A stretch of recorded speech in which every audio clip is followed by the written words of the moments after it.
نازنین ناز نکن در رو کسی باز نکن نازنین غر نکن زندگی موزر نکن زندگی hi guys, എന്തൊക്കെയുണ്ട് എല്ലാവർക്കും സുഖമാണെന്ന് വിചാരിക്കുന്നു. അപ്പോൾ ഇന്ന് നമ്മൾ നോക്കാൻ പോകുന്നത് 4ാം ക്ലാസ്സിൻ്റെ അറബിക്കിൻ്റെ ക്വസ്റ്റ്യൻ പേപ്പറാണ്. നിങ്ങൾക്ക് എല്ലാവർക്കും സുഖമാണെന്ന് വിചാരിക്കുന്നു. പിന്നെ ക്വസ്റ്റ്യൻ പേപ്പർ നോക്കുന്നതിന് മുമ്പ് ഇതിൻ്റെ ഇമ്പോർട്ടൻറ്റ് പാർട്സ് എന്ന് പറഞ്ഞൊരു വീഡിയോ ഉണ്ട്. അത് നിങ്ങൾ കണ്ടിട്ടില്ല എന്നുണ്ടെങ്കിൽ ആർക്ക് പോയി, നിങ്ങൾക്ക് പോയി, അല്ല എനിക്കൊന്നും പോകാനില്ലല്ലോ. ആ വീഡിയോ പോയിട്ട് കണ്ടോളൂ. സെറ്റ് ഒരു വീഡിയോ. ആ വീഡിയോ കാണാണ്ട് പരീക്ഷയ്ക്ക് പോകണ്ട. അതിൽ ഏതൊക്കെ ഭാഗങ്ങളിൽ നിന്ന് ചോദ്യം വരും എന്ന് പറഞ്ഞിട്ടുണ്ട്. ഇതിൽ ഞാൻ ജസ്റ്റ് 2-3 ചോദ്യങ്ങൾ പറഞ്ഞു പോകുന്നേ ഉള്ളൂ. 5 ചോദ്യങ്ങൾ പറഞ്ഞു പോകുന്നേ ഉള്ളൂ. ഇത് പരീക്ഷയ്ക്ക് വരാം. പക്ഷെ അത് പഠിക്കാതെ പോയി കഴിഞ്ഞാൽ നിങ്ങൾക്ക് മിസ്സായി. നിർബന്ധം അപ്പം തന്നെ പോയിട്ട് കണ്ടോളൂ. ഇനി ഇത് കാണുന്നതിന് മുമ്പാണ് അത് പോയിട്ട് കണ്ടോളൂ. ഇമ്പോർട്ടൻറ്റ് പാർട്സ് കേട്ടോ, അറബിക്കിൻ്റെ. റെഡി? അപ്പം നേരെ നമുക്ക് പോവാം. സബ്സ്ക്രൈബ്, ലൈക്ക് വേഗം പോയിട്ട് ചെയ്യും. സബ്സ്ക്രൈബ് ചെയ്യാത്തവരൊക്കെ ഉണ്ട്, വേഗം പോയിട്ട് സബ്സ്ക്രൈബ് ചെയ്യും. അതുപോലെ തന്നെ ലൈക്ക്. ഇത് ചെയ്യാത്ത കുറേ ആൾക്കാരുണ്ട് വെറുതെ. Okay, ready? അപ്പോൾ നേരെ നമുക്ക് നോക്കാം. ഒന്നാമത്തെ ചോദ്യം, ഒരു പോസ്റ്റർ തയ്യാറാക്കാൻ. നമുക്കറിയാം, നമ്മുടെ ആ ഒരു പാഠത്തിൽ നമുക്ക് സൈനബിൻ്റെയും ടീമിൻ്റെയും ഒക്കെ ബന്ധപ്പെട്ടിട്ട് ഒരു പോസ്റ്റർ തയ്യാറാക്കാൻ നമ്മളോട് ചോദിക്കാം, അല്ലേ? അപ്പോൾ അതിലൊരു പോസ്റ്റർ ഉണ്ട്. ഇവിടെ നമ്മളോട് പറഞ്ഞത് യൗമുൽ ആലമി ലുഅത്തുൽ അറബിയാണ്. അതായത് ലോക അന്താരാഷ്ട്ര അറബി ഭാഷാ ദിനവുമായി ബന്ധപ്പെട്ട് നമ്മളൊരു പോസ്റ്റർ തയ്യാറാക്കാം. അപ്പോൾ വൃത്തിയിൽ നമ്മൾ എന്ത് ചെയ്യാം, ഒരു പോസ്റ്റർ തയ്യാറാക്കുക, അല്ലേ? ഹഫ്ലു യൗമുൽ ലുഅത്തുൽ അറബിയ, പിന്നെയോ എന്നാണ് തീയതി എന്നുള്ളത്, പിന്നെ സമയം എപ്പോഴാന്നുള്ളത്, എവിടെയാണ് സ്ഥലം എന്നുള്ളത്. ഈ സംഭവം എൻ്റെ മക്കൾ മറന്നു പോകാൻ പാടില്ല. നല്ലൊരു ബോക്സിലൊക്കെ ആക്കിയിട്ട് നല്ലൊരു നോട്ടീസ്, ഒരു പോസ്റ്ററൊക്കെ എൻ്റെ മക്കൾക്ക് തയ്യാറാക്കാൻ വേണ്ടിയിട്ട് അറിയണം. ഇങ്ങനെ ഏതെങ്കിലുമൊക്കെ ഒരു പരിപാടിയുമായിട്ട് ബന്ധപ്പെട്ടിട്ട് ഒരു പോസ്റ്റർ തയ്യാറാക്കാൻ വേണ്ടി പറയും. അങ്ങനെ പറഞ്ഞു കഴിഞ്ഞാൽ നമുക്ക് എഴുതാൻ വേണ്ടി പറ്റണം. ഇങ്ങനെയാണ് നെക്സ്റ്റിലേക്ക് നമ്മൾ പോകുന്നു. അടുത്തൊരു ഹെവാറാണ് കൊടുത്തിരിക്കുന്നത്. ഈ ഹെവാറിൽ നമുക്ക് പേജ് 50 മുതൽ സൈനബും കുട്ടികളും തമ്മിലുള്ള ഹെവാറാണ്. അത് നമ്മളോട് പൂർത്തിയാക്കാൻ വേണ്ടി പറയുകയാണ്. അപ്പോൾ നമുക്ക് ജസ്റ്റ് എഴുതി കൊടുക്കാം, അല്ലേ? അസ്സലാമു അലൈക്കും, വഅലൈക്കും അസ്സലാം എന്ന് പറയും, അല്ലേ? അപ്പോൾ മാ മിഹ്നത്തുകൽ ആൻ, താങ്കളുടെ ജോലി എന്താണ്? ഇപ്പോൾ പറയുന്നുണ്ട് തൊബീബാണ്, അല്ലേ? അനതഅമിൽ, അല്ലേ? അതേപോലെ തന്നെ ഫിൽ മുസ്തഷ്ഫ എന്നൊക്കെ ചോദിക്കുന്നുണ്ട്. അനതഅമിൽ, അതേപോലെ തന്നെ ഫിൽ മുസ്തഷ്ഫ എന്നൊക്കെ കാര്യങ്ങൾ പറഞ്ഞിട്ടുണ്ട്. അതാണ് ഇവിടെ നമുക്ക് അറിയുന്നതാണ്. ഓക്കെ, എവിടെയാ ജോലി ചെയ്യുന്നതെന്ന് ചോദിക്കുന്നുണ്ട്. അപ്പോൾ അതിന് ഉത്തരമായിട്ട് കാര്യങ്ങളൊക്കെ പറയുന്നുണ്ട്.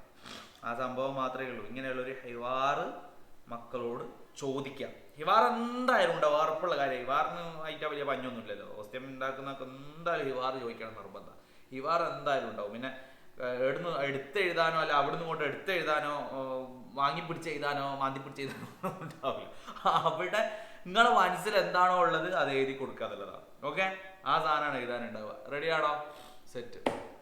അപ്പം അങ്ങനെയാണ് നെക്സ്റ്റിലേക്ക് നമുക്ക് പോവാം. തൊഴിലുകളും സ്ഥലങ്ങളുമാണ്. പേജ് 55, 56, 57 എന്നിവയിൽ നിന്നുള്ള മാതൃകയാണ്. അപ്പോൾ ചേരുംപടി ചേർക്കാൻ ചിലപ്പോൾ ചോദിക്കാം. ചേരുംപടി ചേർക്കാൻ ഇങ്ങനെ വരാം, അല്ലേ? തൊബീബ് എവിടെയാണ് ഉണ്ടാവുക? ആശുപത്രിയിലാണ്. തൊബീബ് ആശുപത്രിയിൽ ഉണ്ടാകുന്നു. മുദരിസ് ഉണ്ടാവുക എവിടെയാ? സ്കൂളിൽ ഉണ്ടാകുന്നു. പൈലറ്റ് ഉണ്ടാവുക എവിടെയാ? വിമാനത്തിലാണ്, അല്ലാണ്ട് തീവണ്ടിയിൽ ഉണ്ടാവില്ലല്ലോ.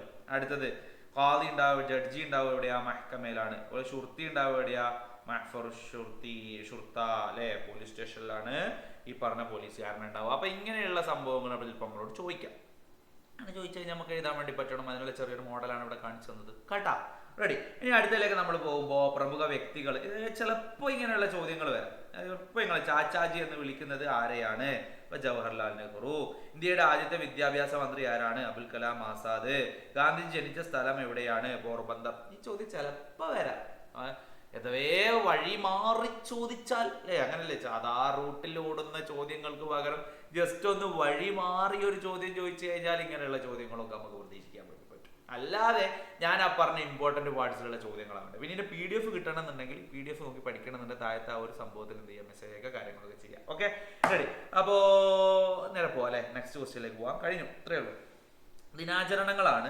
സ്വാതന്ത്ര്യദിനം എന്നാണെന്ന് എഴുതുക. സ്വാതന്ത്ര്യദിനം നമുക്കറിയാം യൗമുൽ ഇസ്തിഖ്ലാൽ ഓഗസ്റ്റ് 15 ശിശുദിനം എന്ന് ഈദുൽ അത്ഫാൽ നവംബർ 14 അധ്യാപക ദിനം എന്ന് പറയുന്നത് യൗമുൽ മുദരിസീൻ എന്ന് പറയുന്നത് സെപ്റ്റംബർ 5 യൗമുൽ ജംഹൂരിയ എന്ന് പറയുന്നത് റിപ്പബ്ലിക് ദിനം ജനുവരി 26 ലോക അറബി ഭാഷ, അതായത് യൗമുൽ ആലമി ലുഅത്തുൽ അറബിയ എന്ന് പറയുന്നത് ഡിസംബർ 18 ഈ സംഭവങ്ങളൊക്കെ നമുക്കറിയാം, അല്ലേ?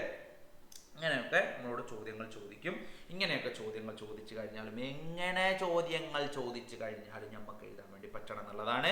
അപ്പോൾ ഇമ്പോർട്ടൻ്റ് പാർട്സിൽ ഇത് മാത്രമല്ല മക്കളെ, ഇതിനെ അതായത് കംപ്ലീറ്റ് ആയിട്ട് എന്തൊക്കെ കാര്യങ്ങൾ എവിടെ നിന്നൊക്കെ നമ്മളോട് ഇമ്പോർട്ടൻ്റ് ആയിട്ട് നമ്മളോട് ചോദിക്കും, എവിടെ നിന്നൊക്കെ ചോദ്യങ്ങൾ വരും, നിങ്ങൾ എന്തൊക്കെ കാര്യങ്ങൾ പഠിച്ചിരിക്കണം എന്നുള്ളത് ആ ഒരു വീഡിയോയിൽ ഞാൻ പറയുന്നുണ്ട്. അത് പോയിട്ട് കാണാത്തവരൊക്കെ പോയിട്ട് കാണി. പോയിട്ട് കാണി. ഫുൾ മാർക്ക് വാങ്ങടാ. അടിച്ച് പൊളിച്ച് ഫുൾ മാർക്ക് വാങ്ങി. ഇതൊന്നും ഏറ്റവും വലിയ സംഭവമൊന്നുമില്ല. LSS CM കിഡ്സ് എഴുതിയ മക്കൾക്ക് എന്ത് ഇതൊക്കെ ഏറ്റവും വലിയ സംഭവമാണ്. തൂവൽ, ഇത് തൂവലല്ലോ, ഇത് രോമല്ലേ, രോമോ. ഇങ്ങനെയാണ് അല്ലേ. അതേപോലെ സിമ്പിൾ ആയിട്ടുള്ളതാണ്, ഏറ്റവും വലിയ സംഭവം. പോയിട്ട് അടിച്ചു പോയിട്ട് എഴുതിയിട്ട് വാ അല്ലേ. Okay ready. അപ്പോൾ CM കിഡ്സിന് അറബി ഇല്ലായിരുന്നു അല്ലേ. അപ്പോൾ കണക്കന്നെ